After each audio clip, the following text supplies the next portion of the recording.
అసలు సీతారామ కళ్యాణానికి ముందు మీ నేపథ్యం ఏంటండి? అంటే చిన్నప్పటి నుంచి మీరు ఏం చేసేవారు? ఎంతవరకు మీరు అంటే మీకు సినిమాల్లో రావాలన్న ఆలోచన ఎప్పుడు బయలుదేరింది? మేము కాకినాడ అండి మాది. కాకినాడ అండి మీది?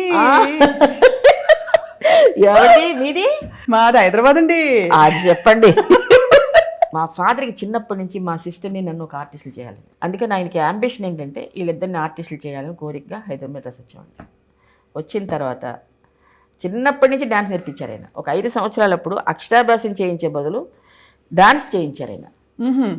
అందువల్ల any song I can do it.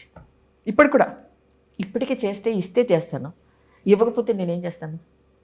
But అవి గుర్తున్నాయి కదా ప్రజలకి. ఇప్పుడు మీరు అందాల ఈరే లేత మనసులు, అందాల ఈరే నీదోయి నీదోయి పోనిస్తే మళ్ళీ మళ్ళీ రాదోయి రాదోయి అనే స్టెప్స్ వేస్తాను అనమాట.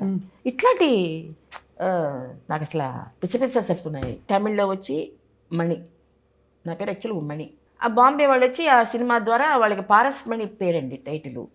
పారస్మణి అంటే మణి ఉందని ఆయన ఏం చేశారంటే, అమ్మ నీకు మంచి పేరు పెడతాను, నా టైటిలే పారస్మణి, నువ్వు మణి అని హీరోయిన్ పెట్టానంటే నాకు బాగోదు, గీతాంజలి అని పెట్టారు ఆయన. తర్వాత సావిత్రి గారు, నేను, బలరాం శ్రీకృష్ణుడు చేసామండి బాంబేలో.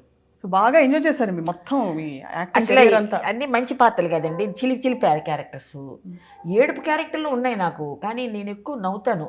కానీ పైనుంచి నవ్వినా లోపల నుంచి నొచ్చుకున్న సందర్భాలు ఏమైనా ఉన్నాయా? ఎవరన్నా వచ్చి ఏమన్నా మాట అని మిమ్మల్ని, లేదు మీకు వచ్చిన అవకాశాన్ని ఇలా తీసుకొచ్చి మళ్ళీ తీసేసుకుని ఇలాంటివి ఏమైనా అయ్యాయా మీకు? నాకు అలాంటివి జరగలేదు. నాకు అసలు నా క్యారెక్టర్స్ ఎవరు తీసుకోలేదండి అసలు. ఒకవేళ ఒకరి క్యారెక్టర్స్ ఎవరైనా నేను తీసుకుని ఉండొచ్చేమో, కానీ ఆవిడ పొట్టి ప్లేడర్లో నేను హీరోయిన్, శోభన్ బాబు గారు ఫస్ట్ హీరోయిన్ నేను యాక్చువల్ తెలుసా మీకు. అందులో కూడా మేము ఇద్దరం చేస్తే వాణిశ్రీని పద్మనాభ గారి కామెడీ అలా ఉండేవాళ్ళం. తర్వాత ఇంకోటి ఏంటంటే, ఒకరికి ఆ క్యారెక్టర్ వచ్చింది మనకు రాలేదనే భావం మాకు లేదండి.